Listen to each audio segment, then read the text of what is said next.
இன்னும் வெறும் பூவா இருக்குது.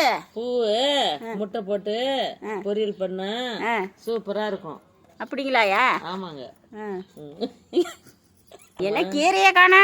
கீரை இதேதாம்மா யாரோ கொடுத்தாங்க, கொஞ்சமா கொடுத்தாங்க. அதை ஆஞ்சி நிற்கிறேன். முட்டை போட்டு பொரியல் பண்ணலாம், நாளைக்கு ஞாயிற்றுக்கிழமை அப்படின்னு எல்லாம் பொறிக்கின்னு இருக்கிறேன். அப்படியா? சரி, வெறும் பூ நல்லா இருக்குமா? நல்லா இருக்குன்னு சொல்றாங்கம்மா, அதனால தான் பண்ணலான்னு சொல்லிட்டு. அப்படியா பண்றாங்க. ஐயா, உனக்கு வயசு எவ்வளோ? எனக்கு வயசு 86. 86 ஆச்சா? சரி, 86 வருஷம் ஆகுது உனக்கு? ஆகுது. இல்லை, உடம்பு குளிர்ச்சி. அப்படியா? சூப் போட்டு குடிச்சா எனர்ஜி வரும். நீங்கள் எல்லாம் தின்னுங்க. அதுக்கே அந்த இழுக்கிற. கமெண்ட் பண்ணுங்க. கமெண்ட் பண்ணுங்க, லைக் பண்ணுங்க, அப்படி சொல்லணும். சொல்லிட்டாங்க, நீங்களும் கமெண்ட் பண்ணி லைக் பண்ணிடுங்க.